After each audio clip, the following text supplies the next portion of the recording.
betul. Ya kan, pecahan daerah lagi tuh bahkan masih ada kayak suku-sukunya Iya. lagi. Jadi kayak ini tuh banyak sekali sampai diprotes. Kenapa sih kok Sumatera nggak pakai ini? Nggak pakai Mana ini. ini mana? Sabar, aku bilang sabar ya. Nah, makanya memang di situ aku menyebutkan kontemporer adat ya. Adat kita sesuaikan dengan modernisasi saat ini tanpa menghilangkan unsurnya. Apa namanya, budaya kita ini bisa mempengaruhi orang untuk juga tertarik karena nggak kalah cantik kok budaya-budaya Nusantara kita.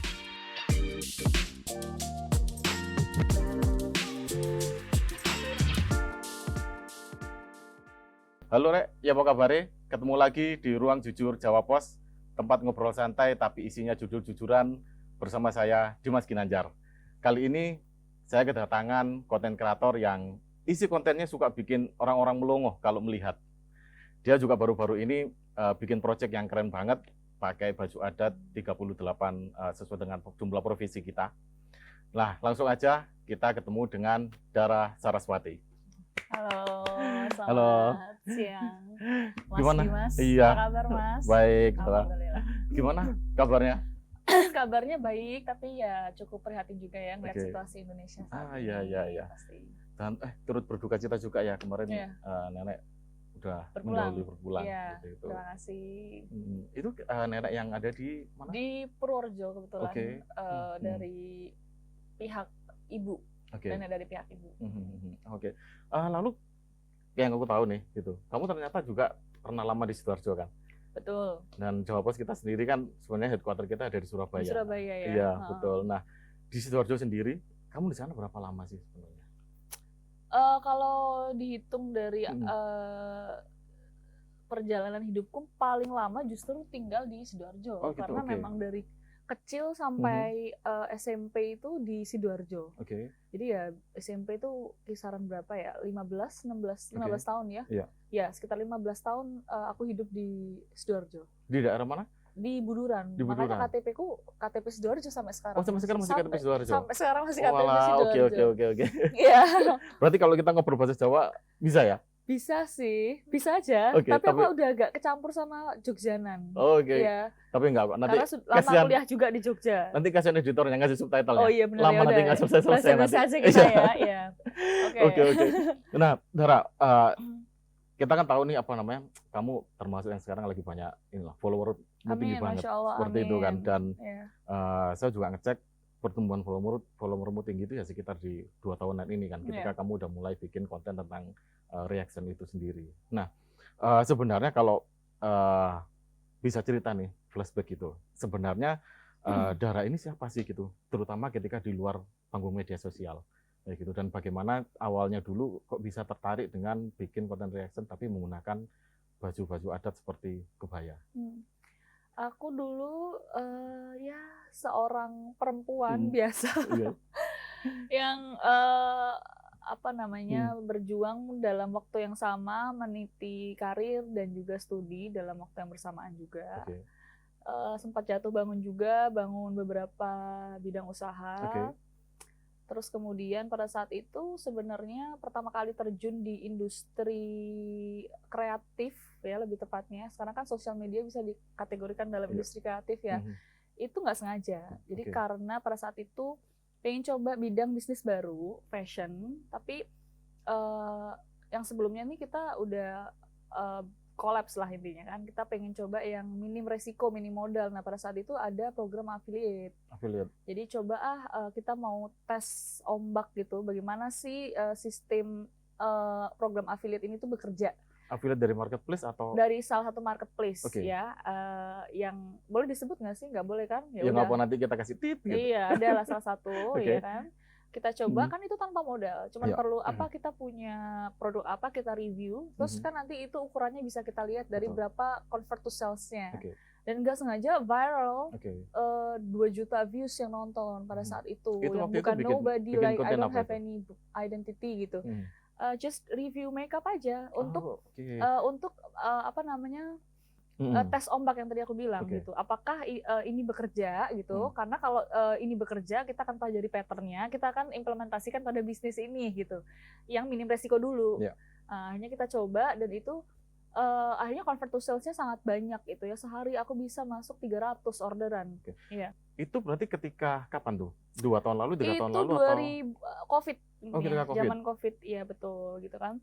Nah, setelah itu malah jadi salfok. Salfok dalam artian malah banyak brand beauty endorsement yang masuk gitu. Oke. Dan dari situ agak terpecah gitu kan. Kita ngeliat yang realistis dulu aja nih. Oke, bisnis yang ini udah di jalan. Ya udah akhirnya ke situ deh. Dan makin lama makin berkembang. Akhirnya muncul ide-ide baru gitu. Awalnya dari situ dulu. Waktu itu langsung di Instagram atau di TikTok dulu atau mana yang kamu? Ini boleh ya udah TikTok. Oh, TikTok dulu. Iya, TikTok dulu. Instagram tuh lebih ke ya udah kehidupan sehari-hari aja, ke lifestyle, terus kayak aku kan dulu juga modeling, ya cuman nge-post kerjaan aku as an entrepreneur, modeling, ya lifestyle aku, kehidupan aku sehari-hari, bukan untuk dikomersialisasikan. Kalau waktu itu kamu tadi bilang soal awal kan terkait dengan review skincare dan sebagainya itu, waktu itu karena kamu ngelihat itu memang ada peluang atau masih ikut-ikut aja cerita awalnya itu? Melihat ada peluang dong, karena kan tadi motifnya karena pengen mencoba mengetes ombak affiliate ini apakah bisa kita implementasikan untuk bidang bisnis yang mau aku bangun. Apa itu? Fashion pada saat itu namanya Wear Hijr. Ya. Sekarang kabarnya tidak jalan karena sudah pecah fokus. Udah pecah fokus. Lebih ke industri yang saat ini. Oke. Nah, setelah itu berarti nggak lama ketika itu kamu ngelihat bikin konten itu tadi berhasil, terus kamu akhirnya switching langsung ke yang bikin konten reaction itu atau sebelumnya nggak ke sana dulu? Sebelumnya nggak ke sana dulu pasti, karena pada saat itu case flow-nya cepat di endorsement, jadi lebih fokus untuk bagaimana attract another brand untuk bekerja sama dengan aku gitu. Kemudian I think kayak kok views stuck di situ-situ aja, terus account growth-nya juga nggak bagus gitu kan. Akhirnya ini harus ada sebuah gebrakan lah istilahnya gitu. Bahkan aku sempat, walaupun dalam istilah TikTok tuh tidak ada yang namanya shadow ban gitu, tapi kita buat istilah itu lah biar gampang menyebutnya ya. Itu aku sempat mengalami shadow ban, dimana kok views aku tuh yang biasanya rata-rata, let's say kita ngomong sehari itu bisa 5.000, karena pada saat itu kan aku baru ya. Itu kok sampai seminggu cuman 200. Wah ini what's wrong, what's going on? Pasti something happen kan. Ya terus aku akhirnya di situ belajar bagaimana untuk mengembalikan akun supaya pulih, mulai dari teknis dan juga ada beberapa tips secara organik. Organik tuh apa? Bikin gebrakan atau evaluasi konten apa yang pernah ramai, coba buat lagi. Dari situ akhirnya ternyata aku belajar bahwa masalah itu sometimes adalah titik balik kita akan naik gitu. Oh, dia kayak sistem kayak pelana kuda gitu. Maksudnya ketika kita pernah di atas, kita pasti akan di bawah, terus nanti naik lagi seperti itu. Sempat stres karena kok exposure-ku jelek banget ini, kena shadow ban. Akhirnya aku evaluasi bagaimana untuk memulihkan akunku ini, mencobalah tren konten reaction gara-gara masalah itu awalnya gitu. Karena aku lihat ada referensi juga dari orang luar. Tapi sebelum ke sana nih, waktu itu berarti total berapa lama kamu berada di affiliate itu? Bisa dibilang setahun. Setahun ya? Di affiliate setahun. Terus habis itu kamu ngelihat ada konten dari luar negeri bikin reaction? Itu turun itu tadi, triggernya itu dulu. Iya. Dan memang pernah lihat itu, tapi belum kepikiran untuk bikin itu. Jadi udah tersimpan aja di otak ini. Aku suka nonton ini, tapi belum sampai ke situ gitu. Sampai ada masalah itu datang gitu. Tapi waktu itu hitungannya ketika kamu nyoba affiliate, penghasilan cukup lumayan nggak sih? Atau sebenarnya tetap kalah dengan endorse-nya nih? Lebih gede mana waktu itu? Pada saat itu kan affiliate dan endorse jadi satu. Jadi orang brand endorse, mereka juga tap in untuk diminta ke keranjang kuning. Jadi ya dapat dua-duanya gitu, dapat endorsementnya, ya, dapat juga komisinya gitu. Gitu sih, sama waktu itu ketika kamu tadi bilang ketika itu udah mulai turun ya, meskipun mungkin nggak bisa dikatakan shadow ban atau apapun itu, ada pergolakan nggak sih yang sekiranya bikin aku nggak bisa nih kalau gini-gini aja. Nah, triggernya itu apakah hanya karena itu atau sebenarnya kamu ngelihat kok kayaknya aku punya peluang yang lain nih, seperti itu. Peluang dalam artian untuk mengembangkan konten ya? Enggak. Jujur waktu itu lebih kepada bagaimana aku memulihkan akun, karena objektifku adalah bagaimana aku bisa meng-attract brand. Karena kan objektifku adalah itu tadi ya, omset kan, gitu kan. Betul. Tapi ternyata dari situ muncullah ide konsep baru yang akhirnya malah jadi sebuah gebrakan baru gitu, dan membuat aku punya personal branding yang kuat gitu. Dari situ baru aku terbuka bahwa ini bisa dikembangkan lebih besar lagi gitu. Oke, menarik sekali. Berarti kalau kayak gitu nih, setelah itu akhirnya kenapa memilih untuk bikin malah pakai baju-baju seperti kebaya atau baju adat? Apa yang waktu itu kepikiran ini jadi pembeda? Apa risetmu yang kamu lakukan waktu itu? Sebenarnya kalau riset itu tidak ada awalnya. Makanya aku bilang kalau di balik sebuah kesuksesan tuh ada banyak sekali kegagalan-kegagalan yang mungkin belum diceritakan ya. Jadi tuh ketidaksengajaan aja awalnya. Ya ada sebuah trend reaction, kemudian ada film movies dari Skretek ya, series dari Netflix juga lagi happening. Iya aku tahu itu. Ya, jadi aku combine aja bagaimana ya membuat social eksperimen kalau gadis kretek itu muncul di jalanan untuk melihat reaksi orang-orang. Ternyata mengkombinasikan dua tren ini itu dalam satu momentum yang pas.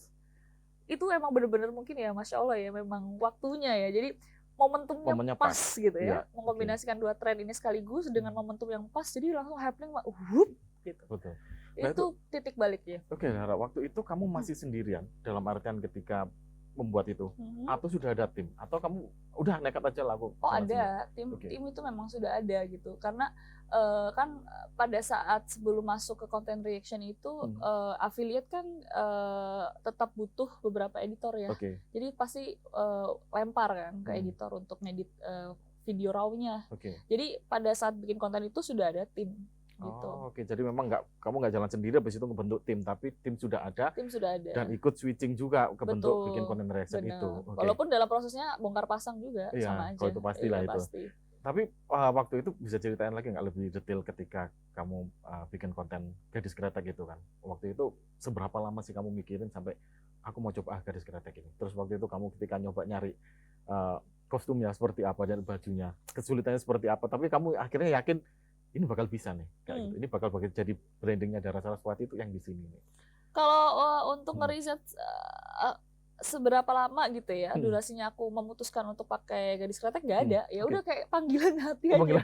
Aku juga nggak tahu itu kayaknya memang jackpot ya. Kalau kita ngomong tuh jackpot sih. Kita udah coba di sini kurang ini, coba di sini kurang. Oh jackpotnya ternyata di yang lain. Kita nggak pernah tahu. Yang penting jangan pernah berhenti nyoba terus sih. That's why aku bilang tadi masalah tuh kadang-kadang sebuah solusi baru loh itu. Maksudnya gimana itu berarti? Yang tadi aku bilang kalau aku nggak ada masalah shadow ban, aku akan ada selalu berada di zona nyaman. Tidak akan mengevaluasi, tidak akan membuat bagaimana ini bisa kembali dan aku tidak akan menemukan itu. Akhirnya nggak mau nyoba yang lain ya malahannya. Jadi aku bilang makanya kalau nemu masalah sebenarnya itu adalah harusnya kamu seneng karena kamu lagi belajar hal baru itu. Iya. Tapi kayaknya udah terlatih kayak gitu, dalam artian bisa jadi jangan-jangan di belakang sebelumnya ada banyak hal-hal. Pasti entrepreneurship itu memang harus punya mental itu. Itu yang selalu diajarkan mentorku bahwa ternyata itu kepake di setiap lini kehidupan kita, jiwa entrepreneur. Nah setelah konten gadis kretek itu kan, terus itu boom banget kan, kamu mesti jalan nggak affiliate-nya tuh, atau langsung banting setir aja setelah itu? Aku lebih fokus kalau untuk monetisasi pada saat ini ya, of course adalah brand yang tap in ya ke program-program aku. Saat itu maksudnya? Pada saat itu? Setelah gadis kretek itu? Masih, karena masih ada kontrak-kontrak yang berjalan kan, jadi harus diselesaikan. Sampai detik ini bahkan kok. Jadi maksudnya gini, brand yang tap in kadang kan juga minta dimasukin affiliate-nya. Gitu. Jadi, tapi sekarang objektifku bukan ke arah situ lagi. Bagaimana Dara Saraswati ini bisa menjadi IP mungkin, I don't know gitu, untuk bisa mengembangkan ke subsektor bisnis lainnya lah. Itu yang sedang aku pikirkan dengan tim saat ini. Berarti Dara, ini kan juga bisa jadi pelajaran juga bagi teman-teman yang nonton yang lainnya kan. Kalau misalkan ketika ada masalah, ya itu termasuk juga buat kesempatan bagi kita untuk mencari celah baru kan, seperti itu. Nah, waktu itu kamu sempat ini juga nggak sih, kayak was-was gitu loh, ketika aku nanti bikin konten ini nggak jadi, nanti aku bakal kayak gimana, kayak gitu sempat kepikiran nggak sih? Yang mana nih? Yang ketika awal masih di setelah kena shadow ban itu dan mencoba gadis kretek gitu, ketika switching sempat kepikiran gitu nggak? Nothing tulus, orang kita udah kena shadow ban, jadi kan kita bisa nyoba semuanya, karena gak ada pilihan, kamu nggak nyoba ya udah kamu nggak bakalan naik. Ya satu-satunya pilihan ya kamu harus coba. Jadi nothing tulus, nggak ada ketakutan untuk nyoba-nyoba. Karena artinya kalau kita berhenti di situ aja ya kita tahu bakal turun kan. Tapi kalau kita mau melangkah maju masih akan ada jawaban iya atau tidak, sukses atau enggaknya kan seperti itu kan. Oke, nah setelah dari situ karena akhirnya kamu bikin lagi yang pakai Nyi Roro Kidul bukan ya waktu itu? Iya. Terus di Prambanan atau Borobudur ya? Iya itu. Nah itu akhirnya ke situ dari yang Gadis Kretek ke situ itu apa yang akhirnya bikin kamu ngerasa oke, ini pantas untuk aku lanjutkan setelah sukses di Gadis Kretek itu? Pastinya respon publik ya, yang kayak positif, ingin melihat seri-seri berikutnya, dan koneksi antara aku dengan publik itu cukup dekat. Dalam artian mereka bukan hanya sekedar rakyat, hai gitu enggak. Gitu. Kalian ini adalah keluarga gitu dalam sebuah media platform ya. Jadi aku selalu mendengarkan apa yang mereka sarankan, kritik ya, selama kritiknya membangun. Karena kalau mau maju kan harus open ya, kita nggak boleh punya fixed mindset. Nah, jadi aku justru mengembangkan konten menjadi Roro Jonggrang dan lain sebagainya itu juga pun berkat bikin gini, tokoh-tokoh Indonesia tuh keren-keren ya, coba aja deh bikinin film kayak gitu. Tercetus di otak, kenapa nggak bikin series ya dengan content reaction tapi menggunakan tokoh-tokoh Nusantara lainnya. Pastinya dapat insight juga dari publik gitu. Nah itu apa sih kesulitan setelah itu terutamanya? Apakah dari segi mencari bajunya seperti itu, atau ada hal lain nggak sih yang ketika untuk melanjut nih dari Gadis Kretek ke selanjutnya itu lebih sulitnya pada apa? Kalau teknis pasti kita namanya, kayaknya saya yakin semua pasti ada ya masalah teknis ya. Tapi as long as I have a good team gitu, jadi ya kita saling support gitu. Terus juga since pada saat itu kontennya viral, pasti banyak brand yang atau desainer itu pada saat itu try to reaching out kita gitu. Jadi secara teknis sih tidak terlalu banyak masalah sih. Tantangannya tuh lebih kepada ini. Contoh, kayak kemarin kita bikin konten di luar pulau, ke Papua, ya kan, ke Sumba. Nah ini tantangannya lebih kepada mengkondisikan situasi di sana. Kalau secara teknis baju dan lain sebagainya kita punya vendor. Nah cuman mungkin kesusahannya kita tidak bisa menampilkan secara sempurna. Karena let's say kita cuma punya waktu di Sumba 3 hari produksi kan, dengan 38 baju untuk bisa sempurna gitu kan, memakai suntiang yang besar kan itu akan memakan banyak waktu. Ditambah operasional budget kita juga perlu kita pikirkan, since itu memang project kita pribadi, kita bakar uang dan pada saat itu kita memang tidak jual project itu untuk dapat sponsorship. Jadi itu benar-benar modal dari karena dadakan. Itu kayak karena udah fokus kerjaan lain kan, aduh ini 17 Agustus, Tuhan kita harus bikin sesuatu ini gitu kan. Agak sedikit mepet sih persiapannya. Jadi fokus kita objektifnya yang penting ini kualitas kontennya harus bagus. Kesampingkan dulu lah masalah uang. Nanti kalau ini bagus juga rezeki itu pasti mengikuti. Dara, tapi kita simpan cerita yang untuk 38 project gitu kan. Tapi aku masih penasaran nih ketika waktu awal-awal tadi itu kan, ketika kamu udah bisa katakanlah sukses ke situ, challenge-nya apa sih untuk bisa mempertahankan kamu biar bisa konsisten itu? Karena setelah itu kan memang akan ada beberapa konten-konten reaction lagi kan waktu itu. Nah, apa challenge untuk bisa mempertahankan di sini? Mempertahankan eksistensi maksudnya. Iya, betul. Dan juga konten ini biar nggak cepat hilang kayak gitu. Itu tergantung objektif ya. Masing-masing orang content creator tuh punya visinya masing-masing. Kalau aku memang meng-setup bagaimana bisa membawa budaya ini untuk lebih dikenal sama masyarakat muda, karena memang masyarakat muda sekarang lebih aware dengan budaya-budaya asing kan. Karena objektifnya itu, maka kita membawakan tidak harus dengan content reaction, tapi dengan bumbu-bumbu baru gitu. Nah jadi kalau ngomongin bagaimana aku bisa mempertahankan eksistensi, menurut aku banyak sekali cara sih. Apalagi kalau kita ngomongin budaya Indonesia itu sangat banyak. Bayangin kemarin Indonesia 38 aja sebanyak itu. Itu baru satu provinsi itu ada berapa pecahan daerah lagi. Ya kan? Pecahan daerah lagi tuh bahkan masih ada kayak suku-sukunya. Jadi kayak ini tuh banyak sekali sampai diprotes. Kenapa sih kok Sumatera nggak pakai ini? Mana ini mana? sabar, aku bilang sabar ya. Besok pelan-pelan kita bikinin kalau perlu sampai aku bikinin per RT. Per RT. Oke. Nah, lucu banget. Iya. Tapi itu juga akhirnya jadi menarik kan, karena kita budaya kita kan banyak banget kan, apalagi kalau kita nggak ngomong sekarang ya, termasuk yang dulu nih kayak gitu. Nah, dari beberapa kostum mitologi yang pernah kamu pakai kan ada Sri Kandi, ada Roro Kidul, Loro Jonggrang dan sebagainya. Mana yang favoritmu dalam artian yang dari segi mungkin itu paling keren dari segi kostumnya atau apa gitu? Kalau aku sih setiap yang aku bawakan insya Allah berarti itu yang paling aku ingin tampilkan pada saat itu. Jadi kalau di compare nggak bisa ya, karena pasti punya sejarahnya masing-masing. Siapa itu Roro Jonggrang, siapa itu Roro Kidul. Dan kenapa aku memilih untuk merepresentasikan tokoh-tokoh ini tuh ada reason-reasonnya juga gitu. Jadi kalau dibilang siapa yang paling memfavoritkan gitu, semuanya aku favoritkan. Gitu. Kalau yang paling favorit sudah dijawab, ada yang masih mau di ini nggak? Ada yang mau masih dicoba? Oh ada. Apa itu? Sri Kandi. Oh, Sri Kandi, tapi bukannya udah ada ya? Kita mau bikin lagi.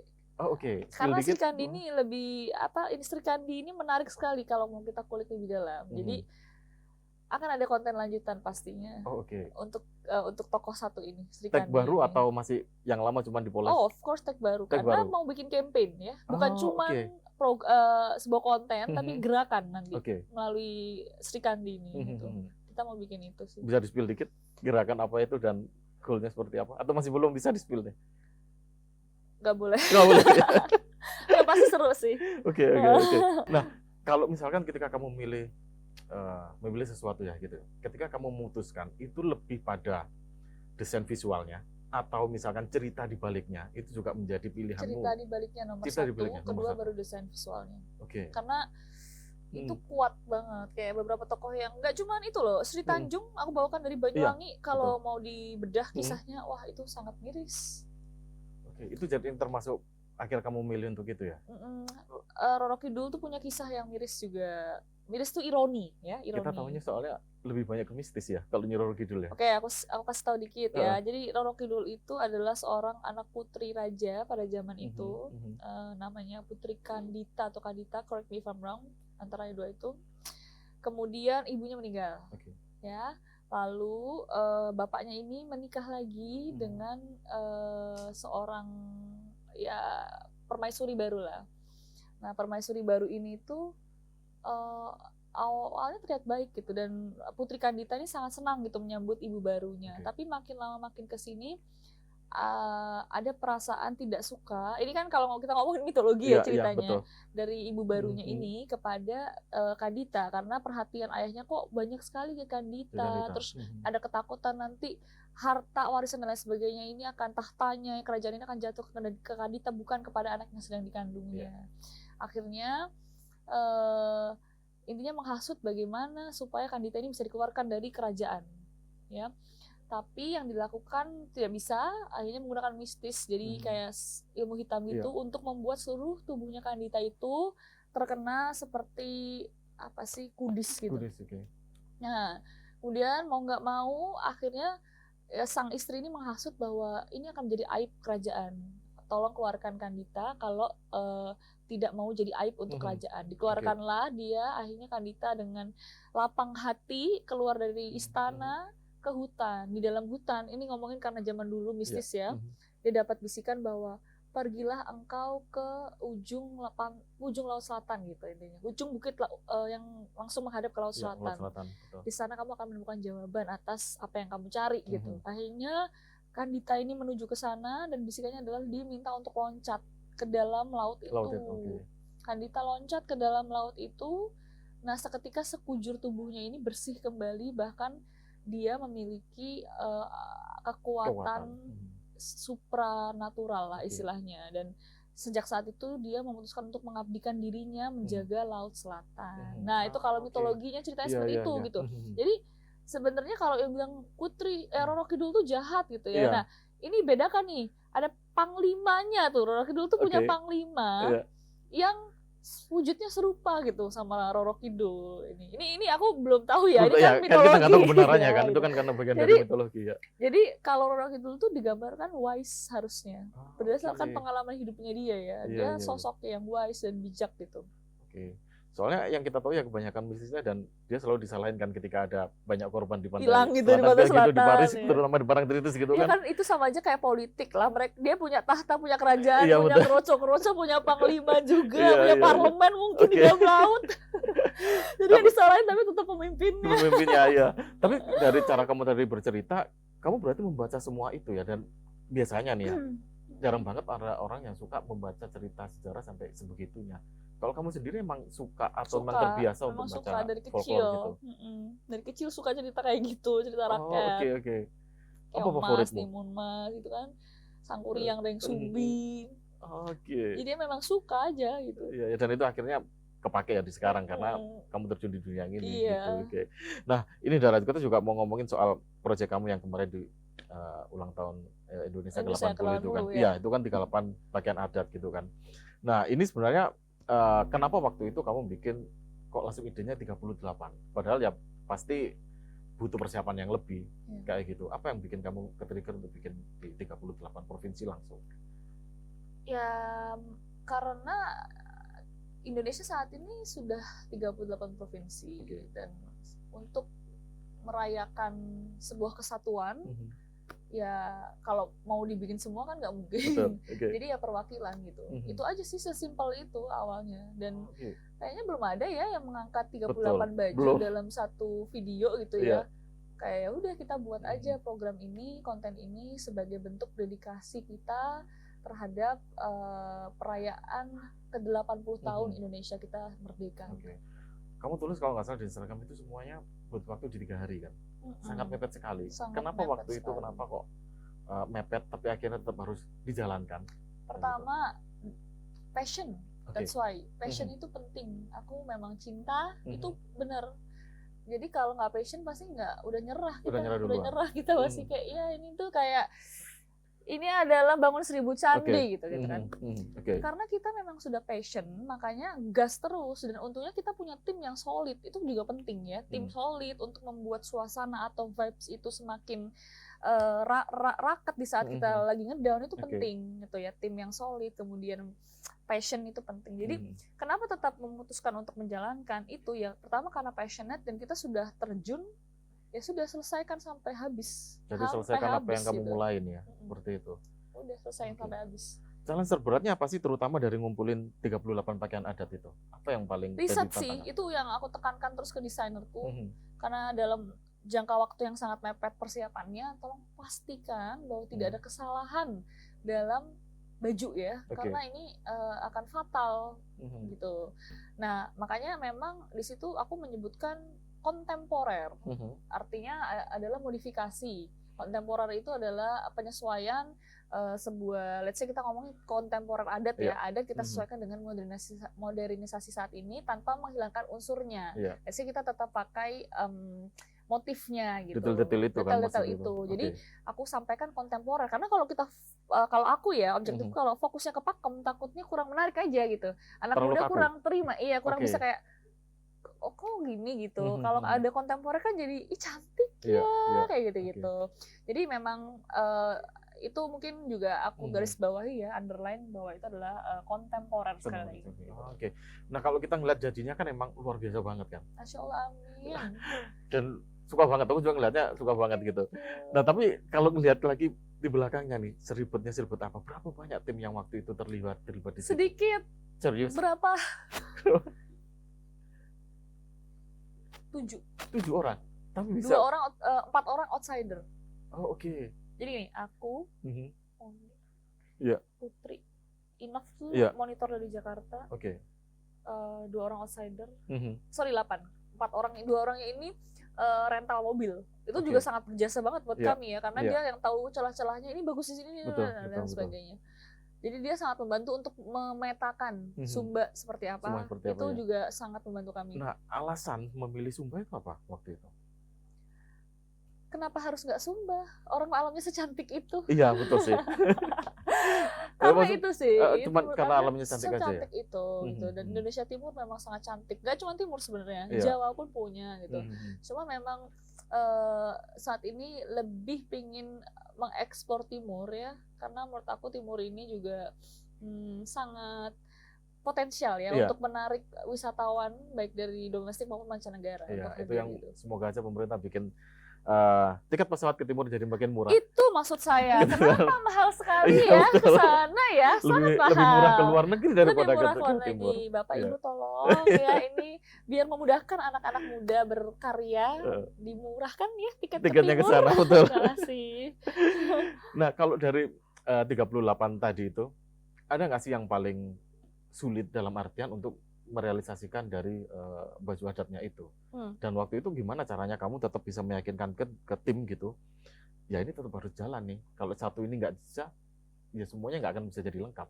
Untungnya tadi kita punya tim yang satu visi ya, satu semangat. Itu aku penting banget sih itu memang. Karena kalau nggak bisa chaos itu. Jadi mereka tidak ada yang mengeluh, even nggak tidur gitu. Kayak malah justru ayo gitu loh. Itu sih yang bikin. Jadi tantangannya sih lebih kepada bagaimana memanage waktu supaya 38 baju ini bisa direalisasikan dalam waktu yang sangat singkat. Sangat singkat itu. Satu baju itu kita timekeeper kita cuma kasih 40 menit. 40 menit? Iya. Lebih dari itu, nggak bisa, ayo cepet-cepet. Iya, betul. Karena waktunya udah 38 ya karena ya. Nggak bisa, itu sudah kita atur semua, kita hitung semuanya. Sekarang 38 baju itu ada di mana? Itu kan aku pakai desainer, outsider juga. Yang memang langganan aku gitu ya. Ya di dia, karena itu memang baju dia. Makanya aku kasih notes dari awal, tolong pastikan tidak ada yang salah ya. Itu sangat crucial. Kalau kamu lihat hasilnya sendiri, seberapa pas nih? Kalau dari itu nangis pertama kali. Iya. Ketika udah jadi editnya atau masih waktu diedit sih kerangkanya itu udah kelihatan, tapi aku masih ada list, jadi kayak ini kurang gini gitu kan. Itu tanggal 17 Agustus belum jadi, padahal aku udah janji ke teman-teman aku akan upload tanggal 17 Agustus. Pas jadi ini bagus sih, tapi kok kayak kurang sempurna gitu. Jam 2 itu kebetulan dapat undangan ke istana untuk menghadiri upacara kemerdekaan. Setelah pulang dari istana langsung tak samperin, ayo kita selesaikan ini. Aku tempel aja. Ini begini. Untungnya secara teknis dia cepat gitu. Jadi kita jahit bareng-bareng. Aku dengan editor dan videograferku ini kita jahit bareng-bareng. Akhirnya menciptakan sebuah karya yang seperti yang luar biasa itu ya. Bareng-bareng pastinya. Kerja tim sih itu semua. Nah, Dara, setelah ngelihat apa yang sudah kamu lakuin ini ya, terutama dalam bikin konten kreator dengan baju adat ini, gitu. Ada nggak sih seseorang yang mungkin followermu kayak gitu, yang akhirnya dia ikut terpengaruh dan dia mulai suka juga pakai kebaya dan sebagainya gitu. Karena kita tahu kan selama ini kebaya itu kan identiknya kayak ke baju pesta aja, ketika dipakai ketika ada kondangan kayak gitu. Mungkin yang nggak casual biasa lah gitu. Ada nggak sih yang justru orang yang terinspirasi dengan konten-kontenmu ini? Aku tidak punya ukuran yang akurat ya untuk mengukur istilahnya berapa orang yang terinfluence secara akurat gitu.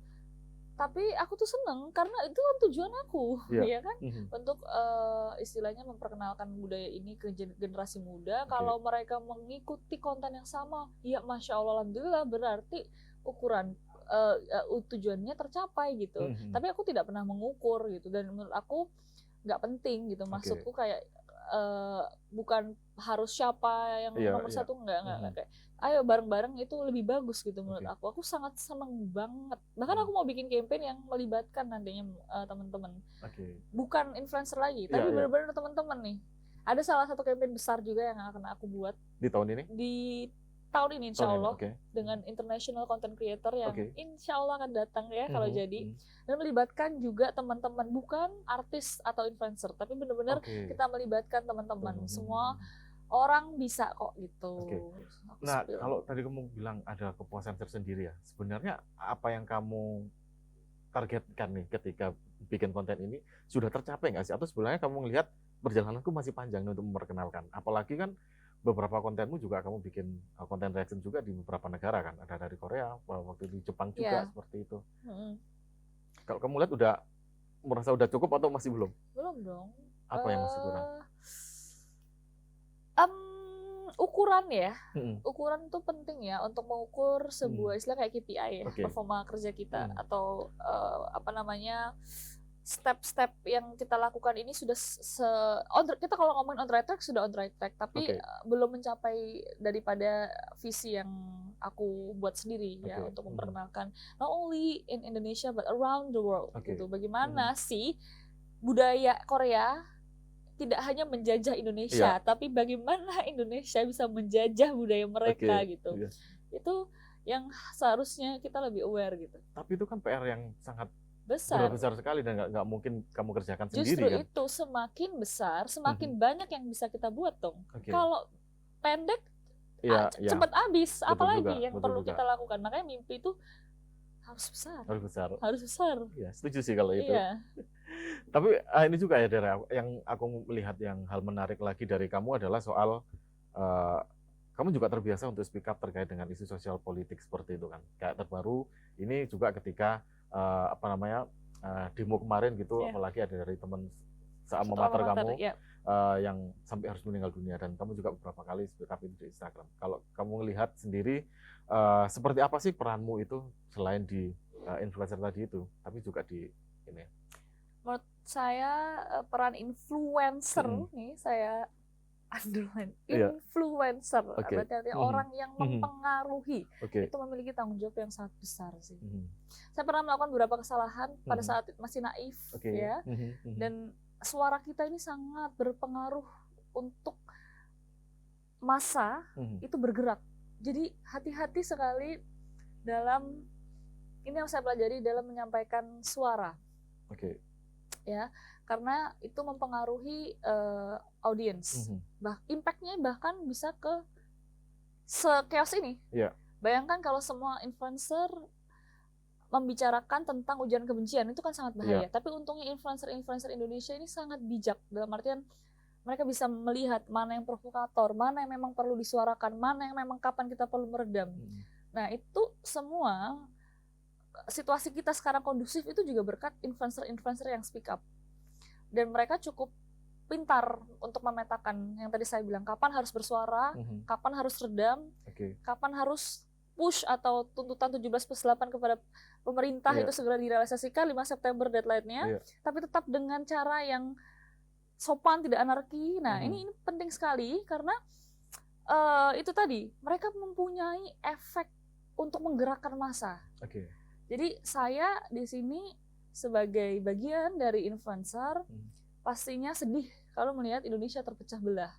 Apalagi dengan isu-isu kebijakan-kebijakan yang men-trigger masyarakat di situasi ekonomi masyarakat juga sedang tidak baik-baik saja.